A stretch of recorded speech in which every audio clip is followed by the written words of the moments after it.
Hi, welcome to my channel Mostly Knitting. I'm Tash and this video is a tutorial on how to add short rows to a pattern that doesn't currently have one to raise the back neckline. So to create some shoulder shaping so that the front neckline sits a little bit lower than the back.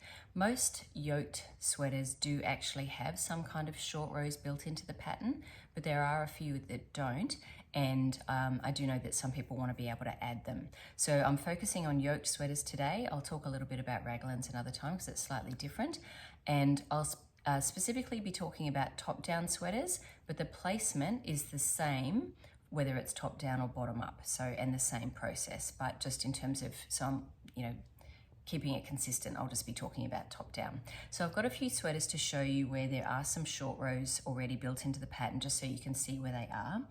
And yoked sweaters often have, so a yoked sweater is a, if it's top down, it would have regular increases to shape for the shoulders and the bust, and then at a certain point you would split off for the sleeves. But the increases happen at regular intervals along the yoke, as opposed to a raglan sweater, which has increases sort of at these 4 points around the shoulders. So a yoked sweater actually is quite good for adding short rows because you don't have to, usually what you would have is you'd have your cast on for the neckline, you'd do one set of increases, and then you could add some short rows, and you don't have any increases where you're adding them because you'll just do it in between two sets of increases. So I'll show you some sweaters that actually have some short rows and you can see where they are. So yoked sweaters often have like some kind of patterning like this one that I've got on here, Alpine Bloom, and the increases are built into, if it's top down, the increases are built into the design. If it was bottom up, usually there's decreases built in. There are some that don't have any, it's just got a panel, but usually there's some kind of shaping built into the patterning. Right, so this is Sunset Highway by Catlin Hunter, and this is a really good example of where you can see some short rows have been added. You can see that that's quite a small amount of dark blue at the front, but at the back, you've got a really large stretch of dark blue. So in this pattern, you would have had cast on for the neckline, do one set of increases, and then there would be short rows where you're working back and forth. And so that's the only place that there were short rows in this particular sweater. But you may find sometimes that a sweater might have shaping in two separate places. So for example, this is Whinfell by Jennifer Steingass. This one's actually bottom up, but it's in the same place. So if you have a look here, you've got, it's quite a short amount of pink above the blue, and then you've got a significantly larger amount above the blue. So there was some short rows added here, and there was also, but one reason you may not want to have short rows here is, or at least have all the short rows, is that would really drop the design down quite significantly. So some designers will do just a few short rows here, and then they'll also do some after, if it's top down, after the yoke patterning, or if it's bottom up before. So just in this kind of placement here. Now this one's actually a hybrid, so it's got yoke and then some raglan here, but just before, I don't know if you can see here, this is the back. Can you see that there's quite a few rows between the raglan here on the back and this patterning? Whereas if I turn to the front, there's not nearly as many rows between the raglan increases, or in this case decreases because this was bottom up here. So short rows have been added here across the back as well. So they're the two main places, just below the neckline and just underneath, or just before between the sleeves split off and any kind of yoke patterning. So they're two main areas where you might want to do the short rows to raise the back neckline. One other place that I will show you, actually you can see this is another one. This is Ingalls by Catlin Hunter. You can see there's only a few rows above the lace detail, and there's quite a few more on the back. So there were short rows there. So one reason where you may not want to have them right at the back here and only have them down here would be a sweater like Sorrel, which has, even though it's not, it is a yoke sweater, even though it's not feral, it has this detail that comes right after the ribbing. And if you had short rows directly underneath that on the back, it would look quite weird because all of that would be dropped down. So here, all of the short rows are placed here. So you can either do them here and here, or just here, depending. If you have, the easiest place to put them is just all at the back. If you don't have any kind of patterning at all, and you're not worried about interrupting or making like a design look way lower down, the easiest place to put them is just all at the back. Now, in terms of how much, like how many short rows you want to add, will depend on how much lower you want the front to be than the back, and also will depend a little bit on your row gauge. I will show you one other sweater. Actually, another example would be the field sweater. So the field sweater also has this, similar to Sorrel, it has these grains. That's the field sweater by Camilla directly underneath the ribbing.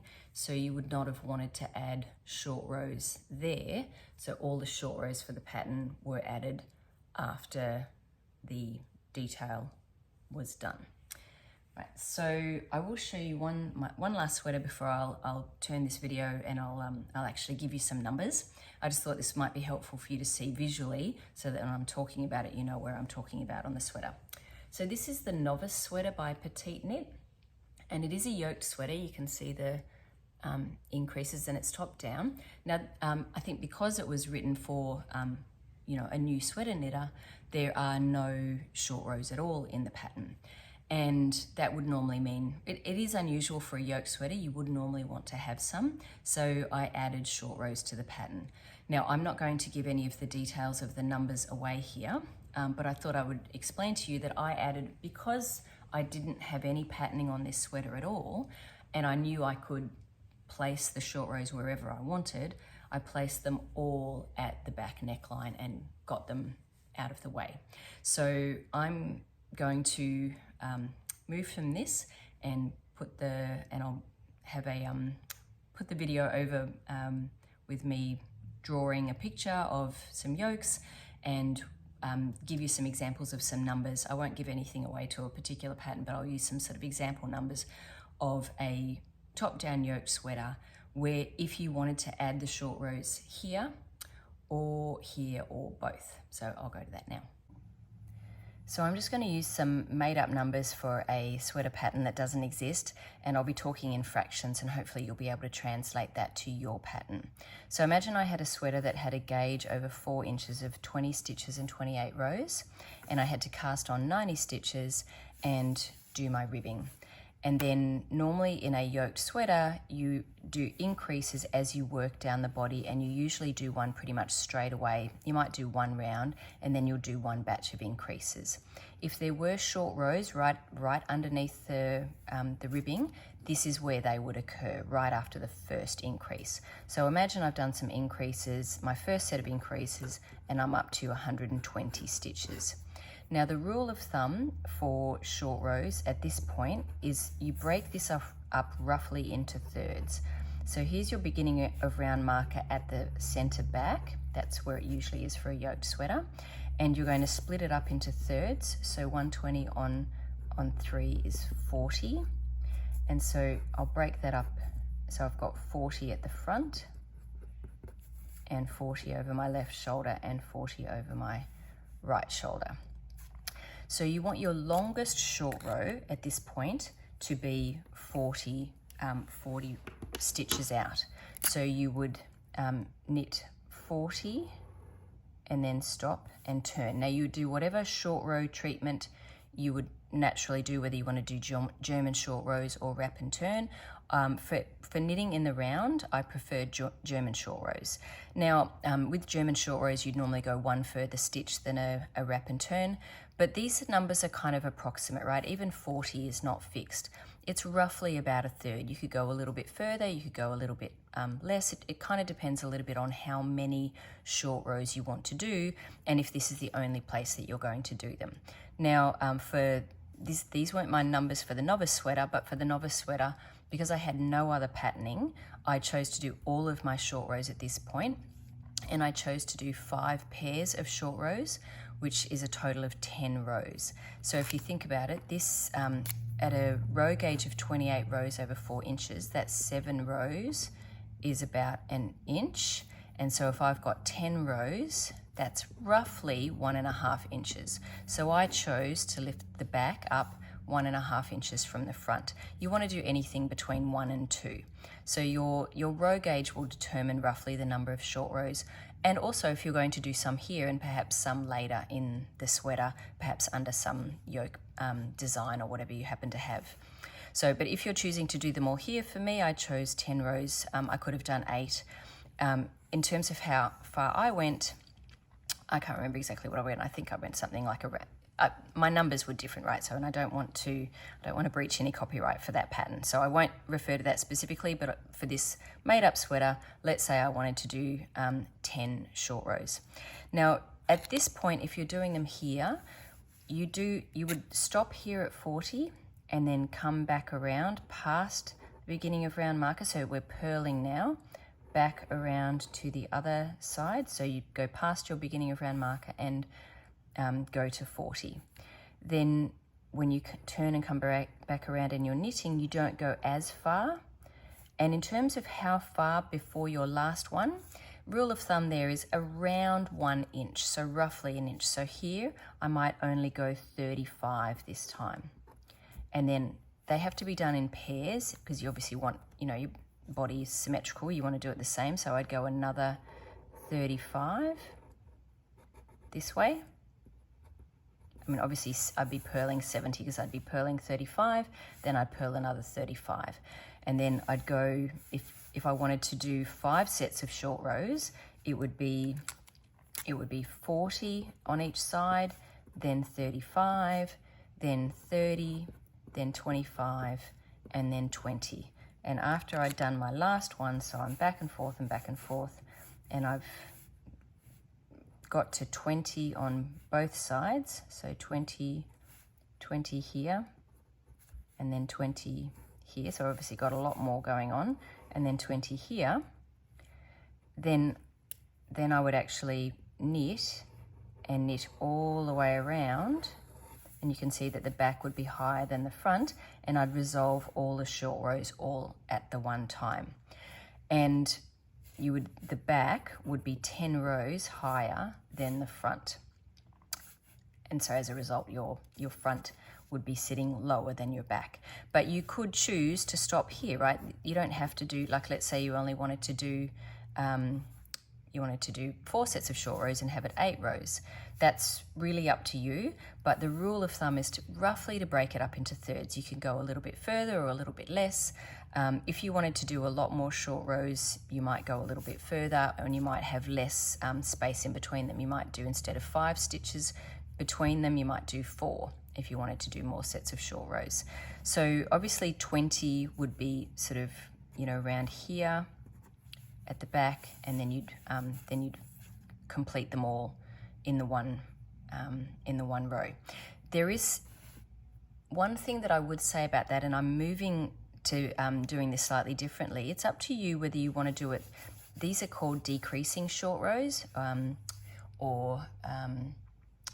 decreasing short rows, where you start with the longest, and as a result, you're not actually going past any of those short rows. And so as a result, you resolve them all on the one right at the very end. Now, what I have found is that when you're making these short rows, you're making these on a knit, these ones here on a knit, and you're making these ones on a purl. These ones on a knit, these ones on a purl. When you come to resolve them, the ones that were made on the knit side resolve generally nicer. They look a little bit better than the ones that were made on the purl side, but you resolve them on the knit side. So I've actually been switching the way this is the way you'll see a lot of patterns written, but I'm more inclined now to actually do the smaller ones first. So if this was my neckline, and here I still have to get out to 40, but if I do it the other way, where I do the shorter ones first, I would go 20 and then come around and another 20. Then when I come around to do 25, I actually go past that short row and I would resolve it. and then when I go another 25, I would resolve that one. I hope you understand that I'm going 25 and then another 25, and then go 30 and then go 30. And then at the very end, when you come to resolve, you've actually really only got the 2 to resolve at the very end because you've been resolving them as you go. So that would be lengthening short rows. Now, Suzanne Bryan did a video on this where she actually did a couple of swatches, and she said that she actually likes the way these stitches this way lays better. I haven't noticed enough of a difference, but I think where the big difference for me is that getting to resolve these purl side ones when you're actually purling, so as you're going past them, they actually look nicer when they're resolved on the side that you made them, and there'll only be the very last one that will actually have to be resolved on a knit when it was actually made on a purl. So my instinct now is to actually be doing lengthening short rows instead of, so increasing short rows instead of decreasing short rows. But in terms of placement or in terms of numbers, that's neither here nor there, but I thought I might mention that in this video as well. Now, what if you wanted to do it in 2 places? Maybe you had some kind of patterning and you wanted to maybe only do 4 up here and maybe 6 down lower. So you might have a situation where you've got your ribbing here and you might want to do just a few short rows. You'd still do them all the way out to 40. You'd still, even if you only wanted to do a couple, you would still use that rule of thumb of thirds, but you might go 40, 40, or if you're doing lengthening, you do the shorter ones first. Maybe I only want to do, 35, 35, 40, 40, and then resolve all of them. And then I'm knitting down my sweater, and I'm at the point where I'm almost ready, like I've actually got the max number of stitches on my needles. So at that point, I've got sleeves here. I may not have any markers for them because because it's not a raglan, you would just have one big, maybe 300, I'm going to give an example. Maybe I'm at a point where I've got like 100 stitches for the front, 100 for the back, and say 60 for the sleeve at this point. So imagine I've only done, say 4 short rows up here, and then I want to do some more underneath the patterning. Now, you wouldn't have these markers. I would just have, at that point, I just have 320 stitches on the needles, and there's no need for markers because you're just knitting around in the round and you're not doing any raglan increases or anything. But at this point, I would actually put markers in where the sleeves are going to go. So you would normally not do it until you're ready to break off the sleeves, and it would just say, knit this far, break off so much, knit this far, break off so much. But I would put these markers here because I'll use them in reference to where I would actually do the short rows at the base. Now, it really does vary from designer to pattern to, even the same designer can do it sort of differently depending on in terms of where they actually place these. But what rarely happens is that it's only on the back. To raise the back neck at this point, you actually need the whole sweater to move forward. So here, if you just do some short rows on the back, you're just going to have a little bubble of fabric in the back. So the majority of short rows that get done here, they actually either go all the way into about 1 inch into the front. That would be the furthest perhaps that you would go. You would maybe go all the way into here and then come back and then into here. And then now here, it's actually, rule of thumb is a little bit longer.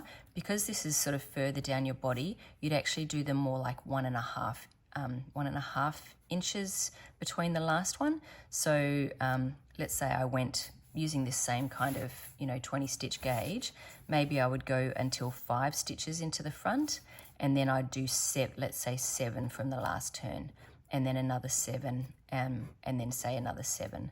So then your short rows would finish sort of part way along your sleeve. That way you're lifting the whole back up, not just, otherwise you just have you can't just do it just on the back here. You actually, if you're going to do them after this whole body and your sleeve is worked down, similarly here, you're actually doing them around it's actually shoulder shaping. You're not just doing it on the back, right? You're actually going all the way into the front, and it's similar here. So you will find some designers will actually, the furthest they'll go is halfway across, but you don't want to do it just here along the back. So my recommendation is actually to at least go at the very beginning, at least go to like maybe a stitch past the sleeve. And again, similarly, even though I've talked about going all the way here, you could start with the shorter ones and make them longer, and then resolve them all at the one, which generally does look a little bit better, you know, in presentation. So I hope that's helpful. You can either choose to do, and in terms of how much, you know, the rule of thumb is between 1 and 2 inches. So just do that based on your row gauge and plan ahead, and work out how many, you know, inches you would like your, you know, the front of your sweater to be lower than the back, and then you work out how many short rows. If you don't have any patterning at all, you may as well do them all right at the beginning. But if you do have some patterning and you don't want to do it at all here, then you could do them all here. And I would do at least 8 rows to make it, you know, to make it worthwhile, to make any kind of difference. And where you would do it here is pretty much as soon as you finished your patterning, that's where you would, and after your last increase, that's where you do it at the bottom, or you can do a combination. All right, I hope you found that helpful. And I'll also link to Suzanne's video on the lengthening versus increasing versus decreasing short rows. And yeah, hope that was helpful. Thanks, bye.